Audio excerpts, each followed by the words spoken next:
ജമ്മു കശ്മീരിലെ പഹൽഗാമയിലുണ്ടായ ഭീകരാക്രമണത്തിൽ ഞെട്ടി രാജ്യം. ടൂറിസ്റ്റുകൾക്ക് നേരെ ഭീകരർ നടത്തിയ വെടിവെപ്പിൽ 24 പേർ കൊല്ലപ്പെട്ടു. ലഷ്കർ ഇ തോയ്ബയുടെ പ്രാദേശിക വിഭാഗമായ ദി റെസിസ്റ്റൻസ് ഫ്രണ്ട് എന്ന സംഘടന ആക്രമണത്തിന്റെ ഉത്തരവാദിത്തം ഏറ്റെടുത്തു. കേന്ദ്ര ആഭ്യന്തരമന്ത്രി അമിത്ഷാ പഹൽഗാമയിലെത്തി. NIA സംഘം നാളെ പഹൽഗാമിലെത്തും. നിലവിൽ സൗദിയിലുള്ള പ്രധാനമന്ത്രി ഭീകരാക്രമണത്തെ അപലപിച്ചു.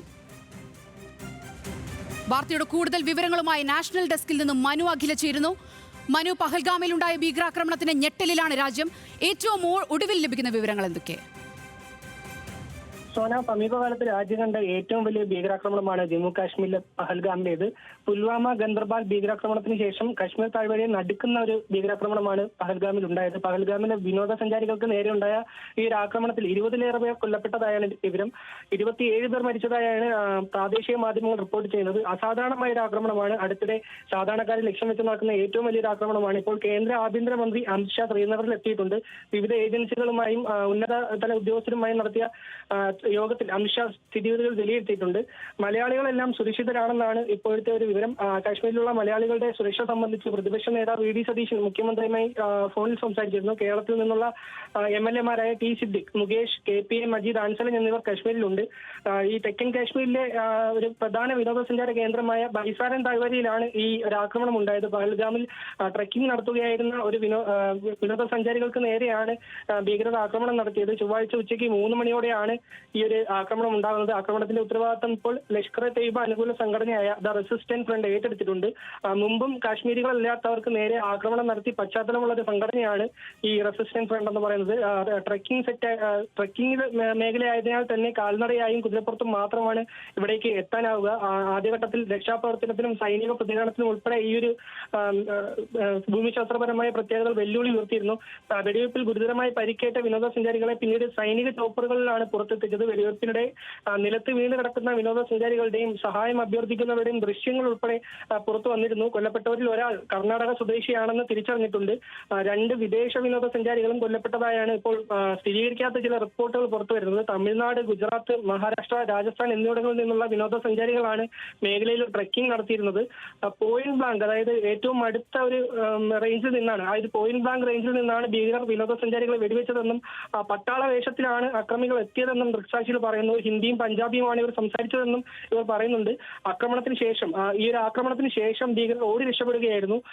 സമീപകാലത്ത് നമുക്ക് നോക്കിക്കഴിഞ്ഞാൽ ജമ്മു കാശ്മീരിൽ സ്ഥിതികൾ സാധാരണ നിലയിൽ എത്തിയിരുന്ന ഒരു സമയമായിരുന്നു. സമീപകാലത്ത് ജമ്മു കാശ്മീരിലേക്ക് എത്തുന്ന വിനോദസഞ്ചാരികളുടെ എണ്ണത്തിൽ തന്നെ ഗണ്യമായ ഒരു വർധന ഉണ്ടായിരുന്നു. ഈ ഒരു സാഹചര്യത്തിൽ കൂടിയാണ് വിനോദസഞ്ചാരികളെ ലക്ഷ്യമിട്ടൊരു ആക്രമണം നടക്കുന്നത്. അമേരിക്കൻ വൈസ് പ്രസിഡന്റ് JD വാൻസിന്റെ ഇന്ത്യ സന്ദർശനത്തിനും പ്രധാനമന്ത്രി ഇപ്പോൾ രാജ്യത്തില്ല, സൗദി സന്ദർശനത്തിന് ആണ്.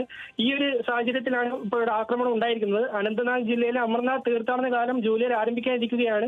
ഈ ഒരു സാഹചര്യത്തിൽ കൂടിയാണ് നമുക്ക് ഈ ഭീകരാക്രമണത്തെ വിലയിരുത്താൻ സാധിക്കുന്നത്. ഭീകരാക്രമണത്തിന്റെ പശ്ചാത്തലത്തിൽ ജിദ്ദയിലുള്ള പ്രധാനമന്ത്രി നരേന്ദ്രമോദി ആഭ്യന്തരമന്ത്രി അമിത്ഷായുമായി ഫോണിൽ സംസാരിച്ചിരുന്നു.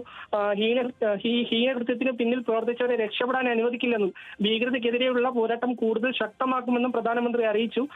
ഭീകരർക്കെതിരെ കർശന നടപടി സ്വീകരിക്കുമെന്നും അമിത്ഷാ അറിയിച്ചിട്ടുണ്ട്. ഭീകരാക്രമണം ഞെട്ടിപ്പിക്കുന്നതും മനുഷ്യത്വരഹിതവുമാണെന്ന് രാഷ്ട്രപതി ദ്രൗപദി മുർമുവും പ്രതികരിച്ചിട്ടുണ്ട്. ആക്രമണത്തിന് പിന്നിലുള്ളവർ കഠിനമായ പ്രത്യാഘാതം നേരിടേണ്ടി വരുമെന്ന് കേന്ദ്ര ടൂറിസം മന്ത്രി ഗജേന്ദ്ര സിംഗ് ഷെഖാവത്തും പറഞ്ഞിട്ടുണ്ട്. മുഖ്യമന്ത്രി പിണറായി വിജയനും ഇപ്പോൾ ഒരു അനുശോചന സന്ദേശം പുറപ്പെടുവിച്ചിട്ടുണ്ട്. രാജ്യസുരക്ഷയെ അപകടപ്പെടുത്തുന്ന എല്ലാ പ്രതിലോമ ശക്തികളെയും അതിശക്തമായി ചെറുക്കണമെന്നാണ് മുഖ്യമന്ത്രി പ്രതികരിച്ചത്.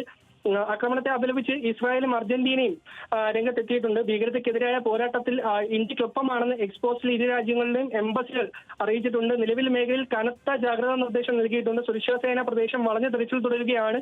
കൂടുതൽ സുരക്ഷാ സേനാംഗങ്ങളെ CRPF സേനകളെയും മേഖലയിൽ എത്തിച്ചിട്ടുണ്ട്. പോലീസും സൈന്യവും പരിശോധന ആരംഭിച്ചിട്ടുണ്ട്. കൂടുതൽ പരിശോധനകൾ നടന്നുകൊണ്ടിരിക്കുകയാണ്. NIA സംഘം നാളെ പഹൽഗാമിൽ എത്തുമെന്നാണ് നമുക്ക് മനസ്സിലാക്കാൻ സാധിക്കുന്നത്. ഈ പഹൽഗാം ആക്രമണത്തിന്റെ പശ്ചാത്തലത്തിൽ തന്നെ രാജ്യ തലസ്ഥാനമായ ഡൽഹിയിലെ ടൂറിസം കേന്ദ്രങ്ങളിലും പോലീസ് അതീവ ജാഗ്രതയിലാണ്. നിലവിൽ ഇപ്പോൾ ഏറ്റവും അവസാനമായി നമുക്ക് നോക്കുകയാണെങ്കിൽ അമേരിക്കൻ വൈസ് പ്രസിഡന്റ് JD വാൻസും ഇപ്പോൾ അനുശോചനം രേഖപ്പെടുത്തിയിട്ടുണ്ട്. സോന. അതേ മനു, അതേസമയം നമ്മുടെ കേരളത്തിൽ നിന്നുള്ള MLA-മാരും നിയമസഭാ ജീവനക്കാരും അവിടെ ഉൾപ്പെട്ടിട്ടുണ്ടെന്നാണ് നമുക്ക് ലഭിക്കുന്ന വിവരം. അവരുടെ സുരക്ഷയെ സംബന്ധിച്ച് എന്തെങ്കിലും വിവരങ്ങൾ ലഭ്യമാണോ?